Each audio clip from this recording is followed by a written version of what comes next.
I'm a citizen of Europe. Sono cittadina europea. Ich bin europäischer Bürger. Jam Europeană. Európai polgár vagyok. Eu sou europeia.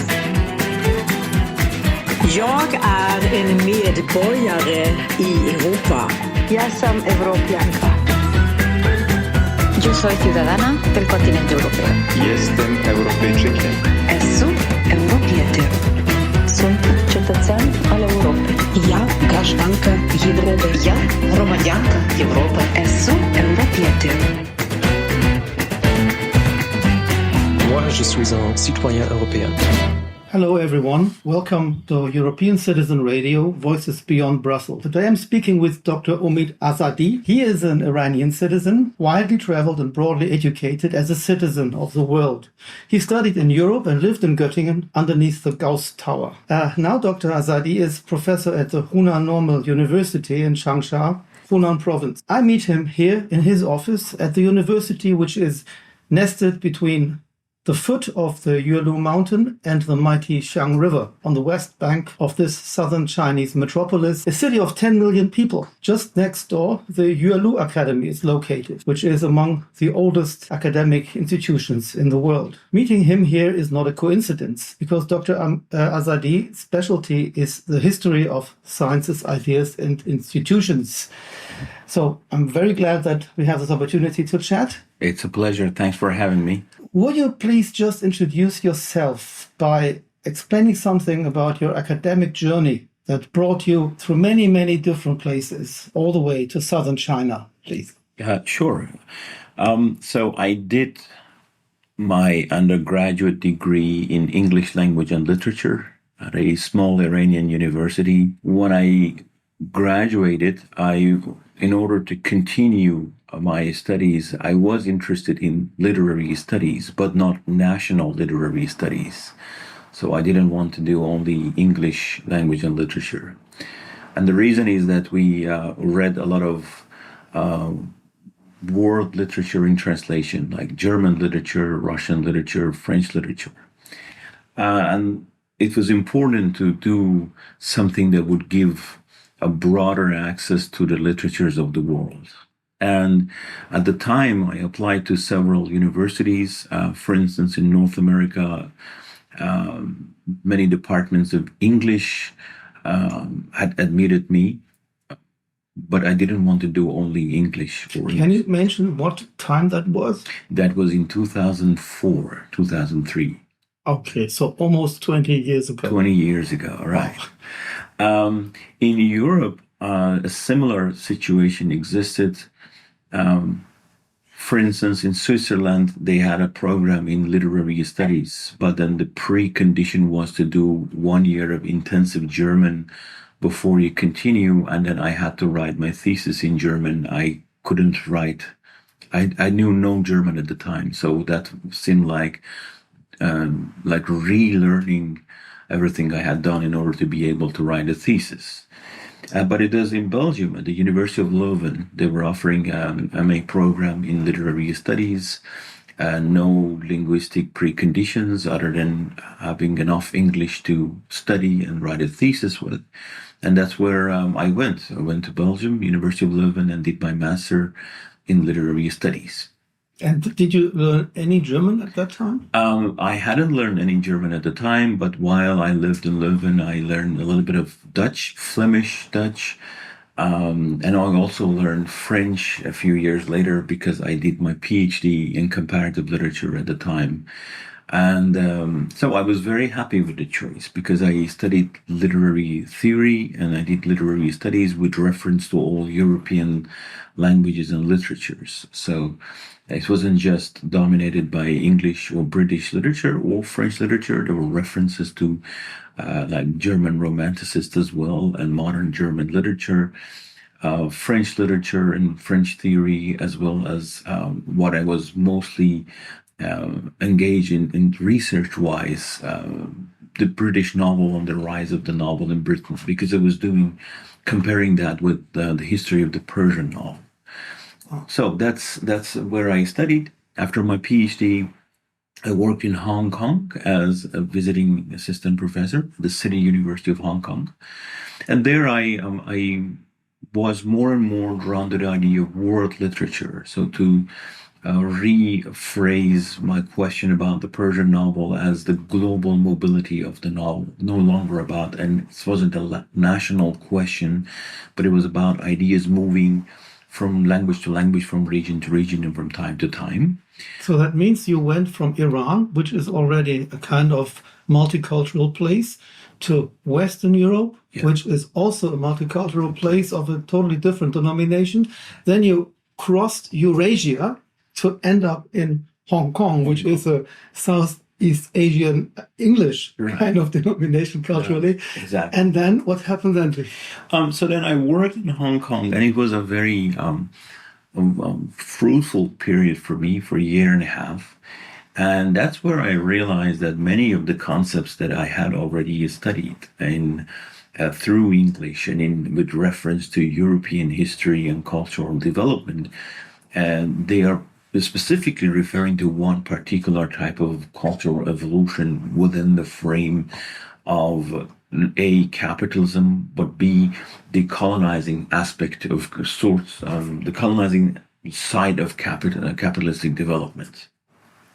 But then after Hong Kong, I went to Germany with a fund of the Alexander von Humboldt Foundation. So how did that happen? Did you just apply straightforward, or did you have some link there? So this is the first time that I realized how the institutions that we operate in as researchers are very narrow in terms of what they are capable of doing. So immediately as I was working in Hong Kong, I realized that sometimes cultural consumption is much wider than just literary consumption. I was working on the history of the novel, and then I realized that, for instance, in Hong Kong, I saw people, they were reading novels, but they were like comic strips, and they were reading them on their phone. So it was a completely different form of cultural evolution. And I started thinking about, so something similar is happening in Iran. If we're thinking of the novel, for instance, as a form, then it was possible to find samples of novelistic representation in the history of Persian paintings, where a subversive representation of historical events. And that's what I used on the cover page, on the cover of my first book. It's an image of the execution of Hallaj, the Persian philosopher. And the historical narrative, the execution is sort of narrated as if everyone who is present is supporting it. So people are cheering that it's great that this guy is dying. But there is this painting I used. It uses colorful, it's a colorful setting, but then everyone in the painting surrounding this philosopher who is being executed, they are distressed and they are sad that this is happening. So this is this subverting the historical narrative. And it was more or less something like what I was thinking about the novel at the time. So what does this mean? This means that I needed to work on the Iranian history of cultural evolution, but which department would accommodate this kind of research? That's the problem. Comparative literature is already occupied with other concerns. It's more or less a Eurocentric field. Literary studies, yes, it's fantastic, but then who would be able to offer mentorship for that? And that's why I went to Germany, where Iranian studies exists as a discipline. And I wrote my research project and sent it to a German host who was working at the University of Göttingen at the time. He's retired now. And that's how, that was the beginning of my German visit. Well, you mentioned this way of showing this picture. Would you say that has to do with irony, a kind of ironic perspective that feeds from the tension between the normativity, the expected way of showing things, on the other side, showing that it's just the form and the content can actually be precisely, exactly. So, and one of the things, one of the main topics I was working with was subverting mainstream ideas, and then parody would be a significant factor there. Now, Mikhail Bakhtin in Russia has mentioned parody. A famous Brazilian theorist, Roberto Schwartz, who has written about Machado de Assis, has also worked on parody and how parodic reconstructions function in order to define identity. At the time, Judith Butler's performativity was also significant because she also mentions parody as a way of establishing a new identity. And so because of that, I realized that the novel in the form of a narrative sense, if you look at that parodic, ironic reconstruction of something, you can find it, for instance, in Persian paintings.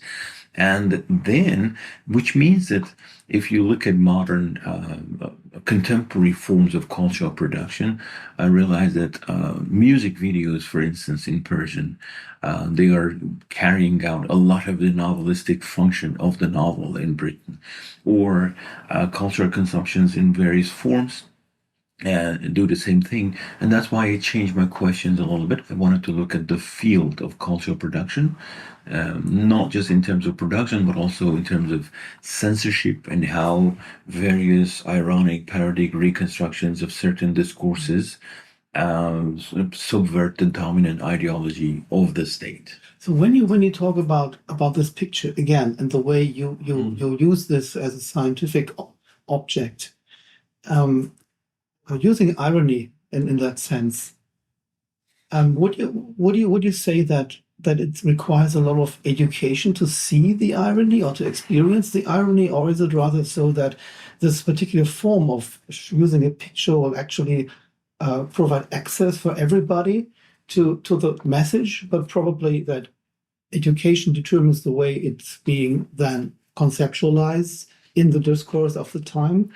I think in order to understand the ironic point, it's significant to understand or have knowledge of what that painting is referring to. So without the historical narrative that describes the execution of Hallaj, it's impossible to understand the ironic point in the painting. And then this is also a significant thing I was thinking about at the time, about the function of institutions. So the relationship between painting and narrative for me was sort of transformed into the relationship between Iranian cinema and modern Persian literature, where the Persian novel is struggling to establish itself as an artistic significant point, a discourse or a significant form, but cinema doesn't have this problem, or this problem doesn't exist in television. So this interaction between the two, in order to recognize the ironic point and to be able to have a new reading of not just the visual or the verbal form, but also the relationship, needs the education. Again, when I look back at the Iranian education system, no traditional discipline provided a space where this could be done. And then when I went to Germany, I realized that these disciplines are very strictly built. It was impossible to, if you were located in Iranian studies, they wouldn't work with people in comparative literature or with modern German literature. So then you would have to physically meet someone and discuss with them what you want to do in order to provide this sort of relationship between one department and another department. And I was lucky because I met a professor of modern German literature at the University of Göttingen at the time. He has left the University of Göttingen since. I don't know why, but he probably changed his field of research a little bit from literary studies to digital humanities. And we discussed world literature, and we realized that even though he was coming from modern German literature and I was doing modern Persian, we could meet at the Department of Comparative Literature, and that's where we offered a course and taught it together. And then that was the beginning of my intense interest from the epistemology and how epistemological systems shape literary form into how epistemological systems shape our cognitive systems. When you put it like that, it might sound like well, this is just a kind of conceptual thing that plays out itself. But what you describe is that people meet by chance, and this chance is happening in a frame, well, this is institutionally determined by the fact that it makes it difficult in the first place, but you don't care. You just happen to meet. Yeah. But this can hardly happen online. Yeah. Probably not. That it needs a physical location, right? Yeah, exactly. I mean, so it's this one thing is that people can meet by chance. I met the German professor by chance because I was insisting on operating beyond the institute that was hosting me. And I was also lucky because he was also interested in the same subject. So we were sort of working with similar concerns. And I am not sure if I went to Göttingen again, that kind of chance meeting would lead to offering a similar course. That's one thing. But at the same time, we talked to people at the Department of Comparative Literature, which is physically and structurally designed as a discipline for these kinds of encounters. And people were not interested in collaborating at all. So this means that on the one hand, there is this individual person who wants to do something beyond the disciplines, but at the same time, there is the pressure of disciplines to remain within the disciplines, within those institutes, because everyone's performance in the institution is judged with reference to specific criteria defined for that discipline. Yeah. So when you talk about this restriction of, well, academic freedom or the kind of free spirit, and then you actually add a second kind of criteria for the, well, natural performance of academic thinking and engagement in a kind of communal sense. You did not mention, but I think it was between your lines. You referred to the political correctness when talking about the picture, for example. Yeah. And what do you think about these two different kind of, well, structuring, just to use this neutral term, right? Structuring elements in shaping the interaction of academics, not only on the national level, but especially across cultures.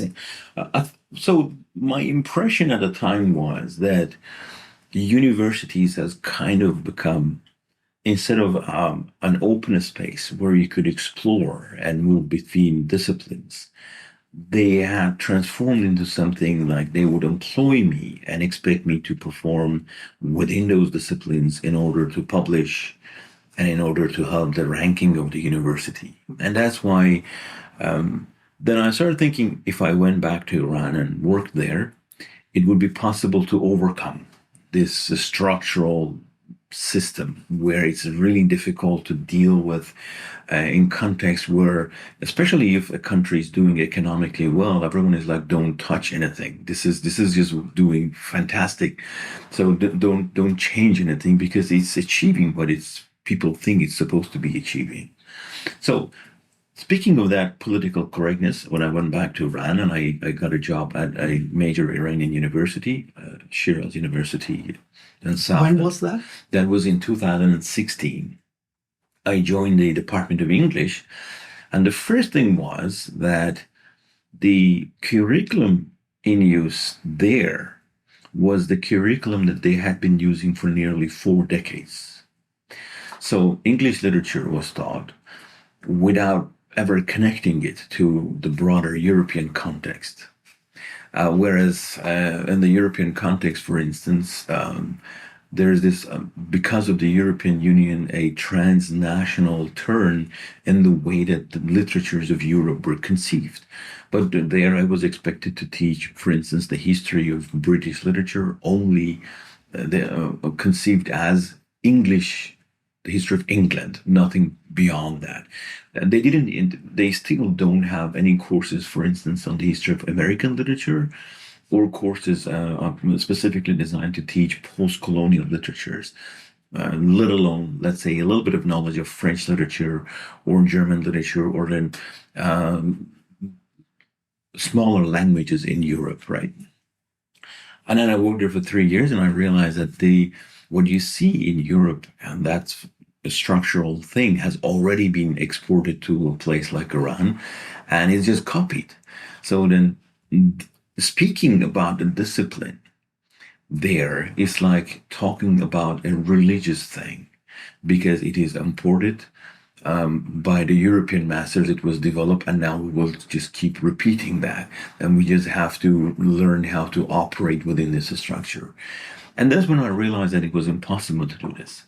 And I was thinking that maybe in a place like Asia, where there is this constant desire for reform, it would be possible to revisit the whole concept of academic disciplines and how academic disciplines and universities are constructed, and then the relationship between the university structure as an ideological place and experience reality as something that can constantly negate that ideology of the university. And that's how I ended up in China.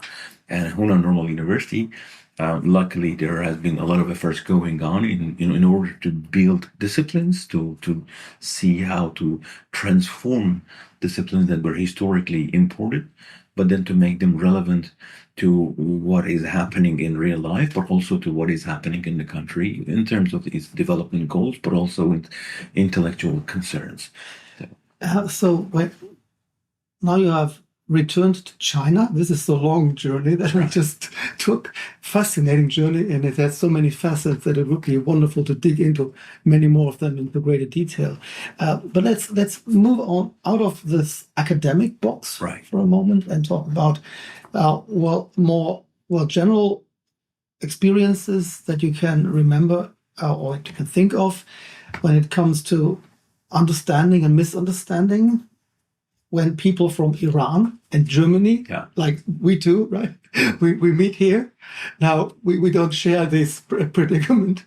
We are colleagues here, so we basically understand each other well, so we don't have these problems. And if we have them, we know how to solve them.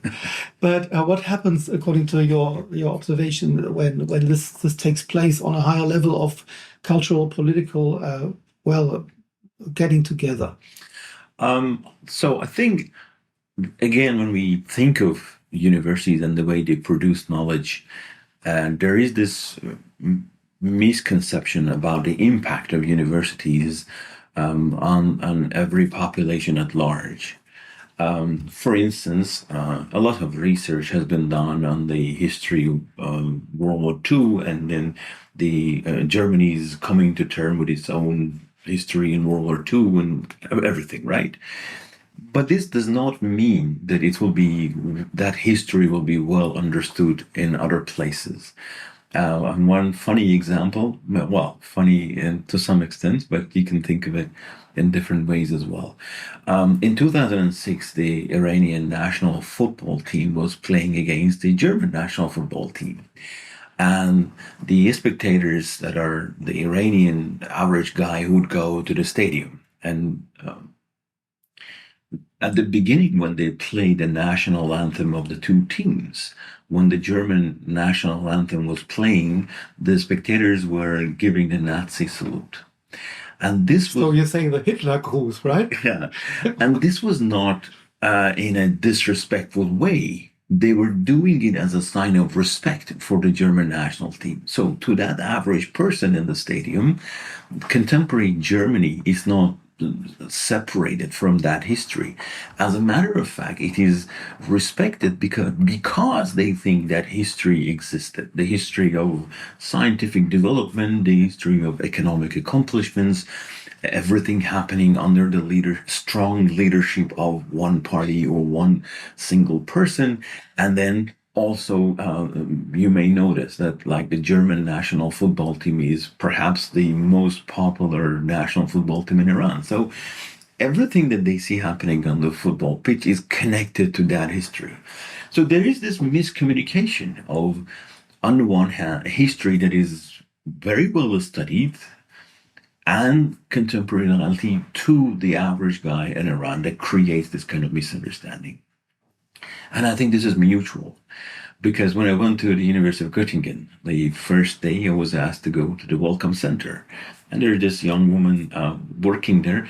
And I asked her whether the university would offer any kind of help to Iranians, because banks wouldn't open bank accounts for Iranians due to international sanctions imposed by the American sanctions, etc. Even though you were admitted at university as a regular student? Yes. Yeah. So I was just a regular researcher, but then, banks wouldn't open.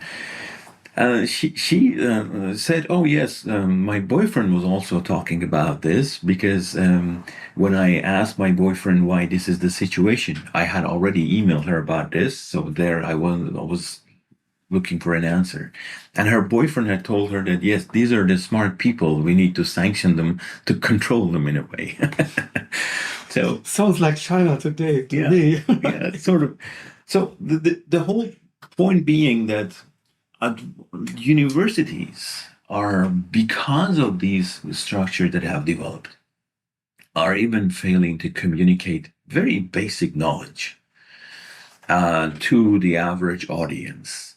Now, there are departments of German literature in Iran, but this means that 2006 event at the football match, it means that these departments have failed to communicate an idea of what German history is about, and to separate this idea of scientific economic development or a fantastic football team from a different history, which is completely happened in the 20th century for other reasons. Now, when you say that in the context of a football match, then maybe people would argue, okay, this is the broad masses. They cannot be expected to be well educated, so maybe it's not so much the fault of the education system, but it's a kind of general human condition that if you interview somebody from the German football stadium that might not be aware of many interesting things about Iran. But how does this transpire to the level of political engagement, political meetings or conferences, when it's really about issues? So this there is this report, a historian who works in Britain has written about the nuclear negotiations, 5+1, and Iran, 1 being Germany, obviously. And there is this odd passage that is reported, and this has also been communicated by German diplomats who were involved in the negotiations, that Iranian diplomats would approach them and they would sort of think themselves as racially associate themselves with Germans because we are both Aryans. So they really positively use this concept of shared race, like Aryans. Aryans that Iranians and Germans are sharing. Now, this nationalistic tendency is very strong in Iran, this Aryanism, for various reasons.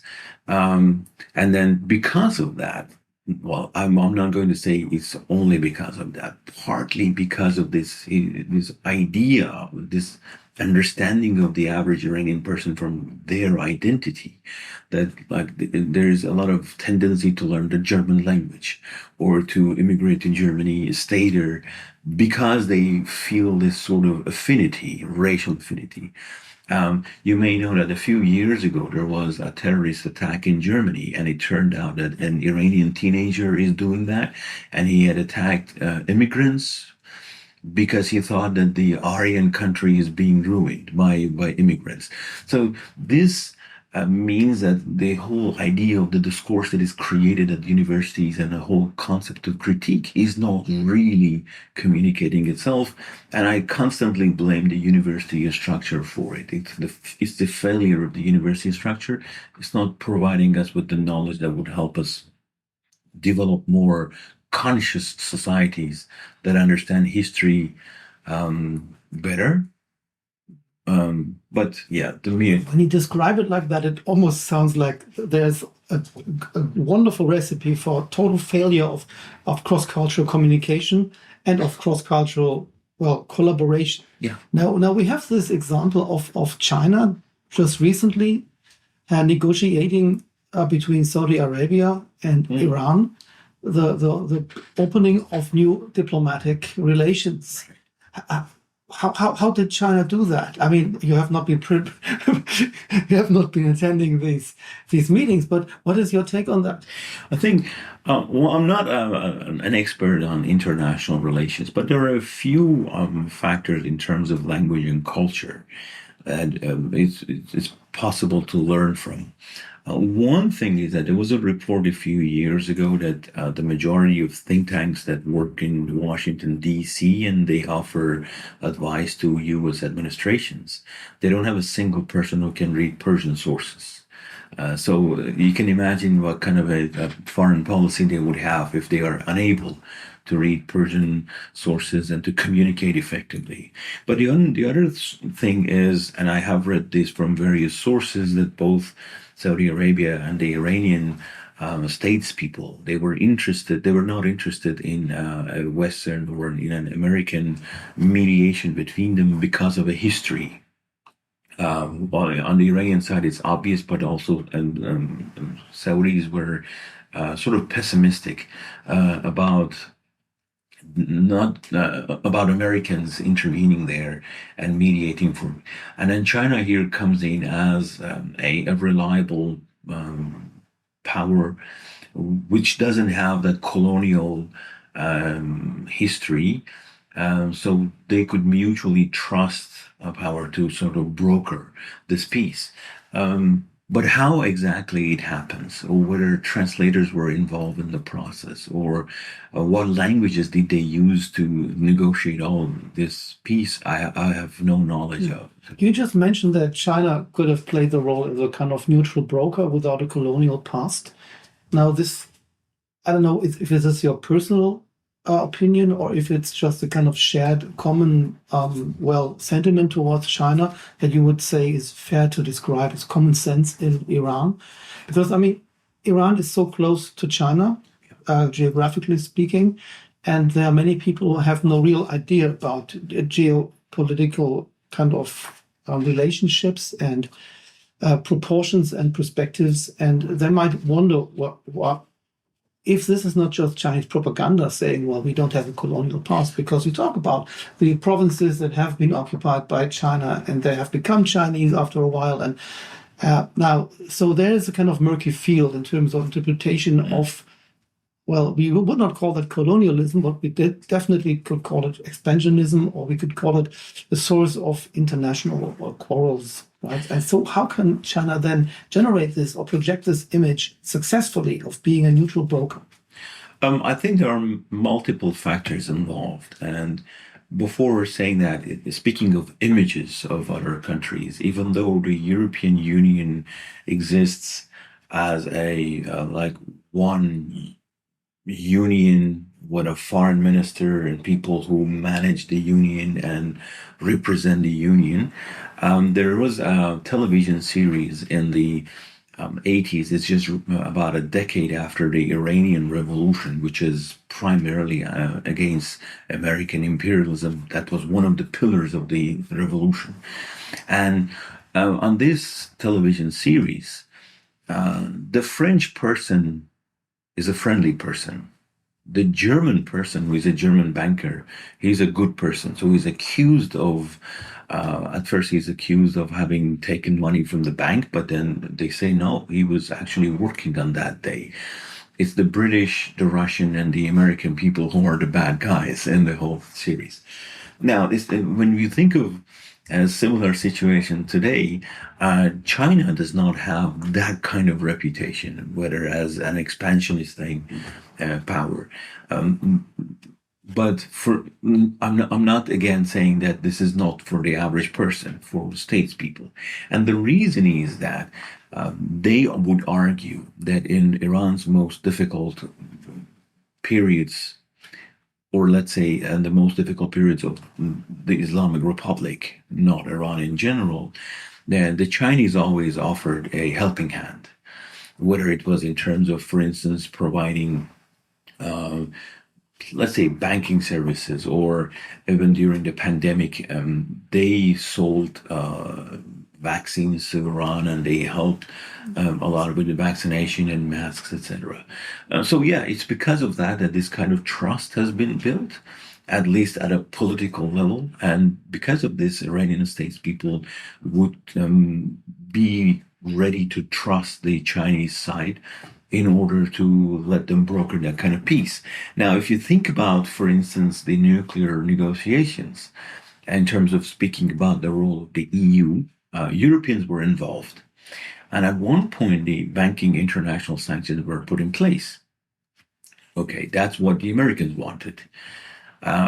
Europeans and Iranians, they negotiated the creation of a payment system between Iran and Europe. But this system never worked. So it meant that for brokering a kind of peace between Iran and Saudi Arabia, they would not be able to trust the European Union because of a perceived lack of independence.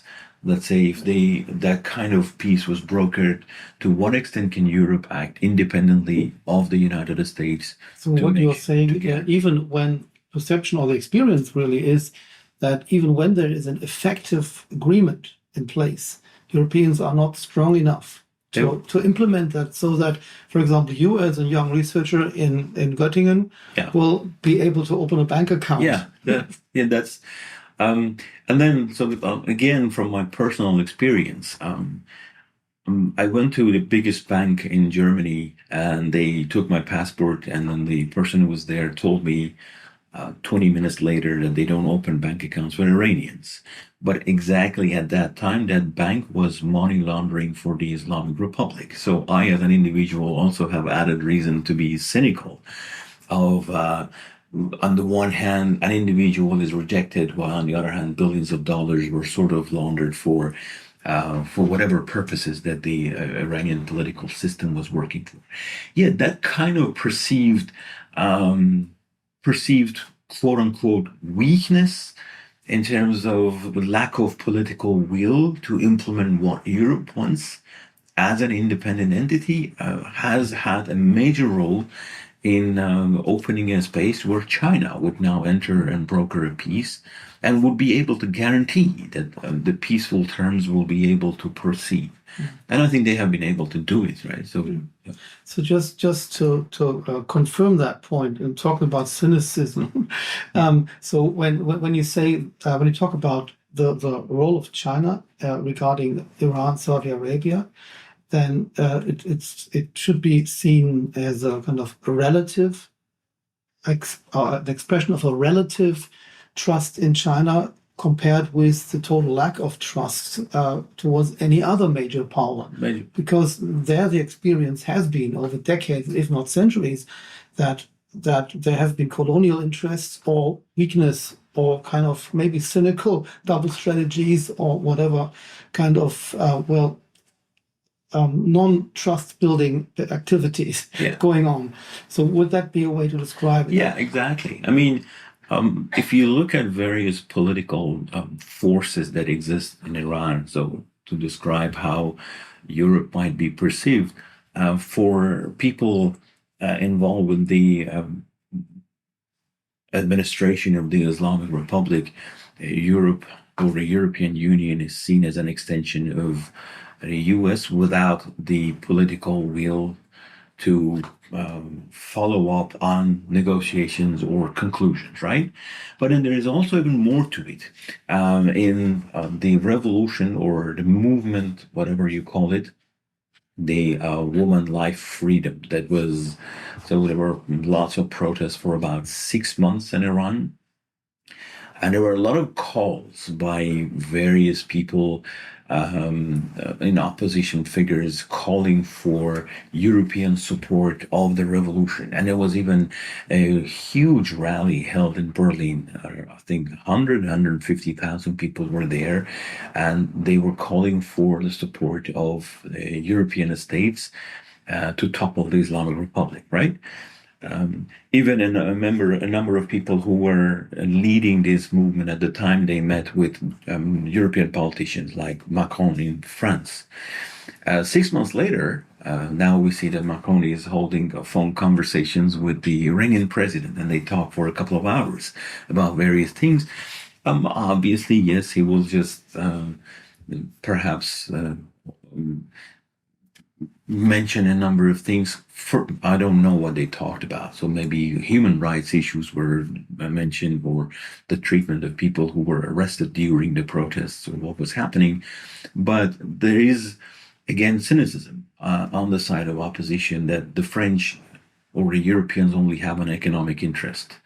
So they were hopeful that the Islamic Republic would be toppled. They were hesitant in supporting the revolution. And now that things have calmed down a little bit, they're back to business as usual. So it's not just one side, like only the Islamic Republic, but also others who think that there is this lack of will and lack of political power in Europe to have effective influence or to play a major role like what China can do. So what would Europe have to do to get onto a kind of trust building track again? We had this period of time, I think, in our histories. We don't have to only talk about Iran, because Iran obviously is very difficult politically. I would think very much of China. I mean, there is so much that could be done and is not done at all. Where do you see the entry point for a European strategy to actually change according to the needs of the time and, of course, in line with Europe's own best interests? So let me connect what I said at first about universities, the structures, and the way they organize knowledge with these misunderstandings at a different level, especially when there is need for instant decision making. I think what Europe would need to do, in my opinion, is to redefine the university structure and the disciplines and the aims of disciplines. Area studies, for instance, in its traditional form, focus on classical languages, sometimes dead languages, ancient religions. Yeah, this is fantastic. It has provided us with a lot of essential knowledge to understand history. But then how do we make that knowledge relevant to contemporary life? And that's one thing. The second thing is, how do we study modern societies that are coexisting with us? So in order to understand China, which China are we talking about? China of the 21st century, where universities are reorganizing and they are developing really fast with heavy investment by the central and provincial governments, where students usually learn 2 or 3 languages and they become scholars from their MA studies? Or are we talking about like 20th century China, or the China before the establishment of the People's Republic, right? Now, how many universities in Germany do you think are actually studying modern contemporary China? That would be a question. How many people, whether at universities or outside universities, have actually visited China to understand how these modern metropolises have developed, what they are doing in cities, and these admirable achievements that they have had in reorganizing life and then Chinese modernization. So for Europe, I think the most important thing would be to reorganize knowledge in ways that would provide European policymakers and decision makers with the tools that are relevant to the 21st century. When you say Europe here, what does it actually mean? In considering your knowledge about institutions and scientific culture, does it mean it is one major strategy and approach, one framework, or is it diversity? Talk about Bologna or a kind of reformed pre-Bologna situation where we had these diversities, maybe of totally dysfunction, but still diversity of potentially interesting systems. So what is your idea? Should it be a kind of post-Bologna 0.4, or should it be a kind of humanistic approach of diversities? I am not very well familiar with all the layers of decision making in Europe or in the higher education system there. But I think it would be easier to render all these changes at national levels or at regional levels. Well, constitutionally, they are in charge of in Germany as a Länder. Yeah. And so this is where they belong, but they are totally decapacitated to do anything. To do anything. So whether, let's say, the money should come from the European Commission or a bigger funding body to make it possible to reorganize knowledge, I don't know. But let's say, I'll give you an example. The European Union is located in Brussels, right? Belgium. Look at Belgian universities, and they don't have a department of, say, Iranian studies or Chinese studies, or there are individuals who are working at various departments, but these individuals they have expertise in one particular field, and if you need advice from experts in academics, where do you go for that kind of advice in the European Union, right? So I think, there is a need to reorganize knowledge. If something is happening in China today and German or European politicians need to know immediately about it, and knowledge of 19th century China costumes would not be very helpful. You need something that is contemporary. So whether this can happen at universities is also another question, because universities have specific interests. They want publications, they want research programs, they want teaching. So would this be possible in think tanks where you can do research, or research centers, or individuals who will do that? There are multiple possibilities, but I don't know how each of them would work within the frame of European law or regional laws or local laws, and how well it would be possible to create these centers and provide modern knowledge of the rest of the world available to you. Sounds to me like a renaissance of the classical university system. Yeah. Where people actually, as you said in the beginning, people actually met. They travel from one place to the other to acquire not only knowledge about the local specialties, understood by traveling a lot about the world. Then they were acquainted with so many different and unexpected realities, and then they met somebody whom they could learn from, maybe even collaborate with, or they could teach them, so they stay there. And so it's a living thing. That's what I'm saying. Exactly. So any framework should support this kind of living interaction. Yeah. And this could not be then just limited to Europe, but because Europe is part of Eurasia and the world entirely, right, it must be part of a conceptual framework, at least, that supports the diversity under maybe one sort of very general, but integrating sort of epistemological framework. This is a keyword you mentioned at the beginning, the epistemic factor in that. Yeah. I think this is also a question of survival. If this century is the Asian century, then it's significant for Europe in general and for every single region or area that wants to stay relevant, to have knowledge of what is happening in Asia. Like East Asia has been at peace for a long time, and hopefully it will stay so. But even what is happening in West Asia, for instance, these massive investments by Saudi Arabia in their infrastructure, what is happening in Turkey with their economic development, or what might happen in future in Iran if there are major policy changes which will reintegrate Iran in the global economy, or Central Asia. This means that you will have multiple centers in Asia which are which will be thriving economically and scientifically. And so remaining oblivious to these changes would not be really good for any country in the long run. I'll give you one example. There is this famous Muslim scholar, Ibn Khaldun, and he has this magnum opus, Al-Muqaddamah.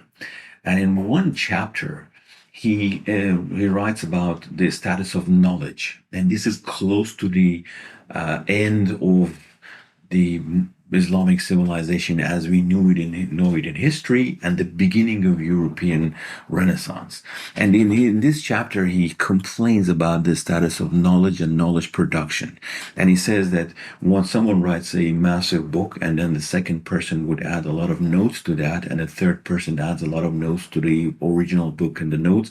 So it's all like the book and the notes and the notes and the notes and the notes and the notes and the notes, and it's becoming impossible to learn. And he thinks that there is a new way of organizing knowledge is needed. Unfortunately, before this way was discovered, the civilization collapsed.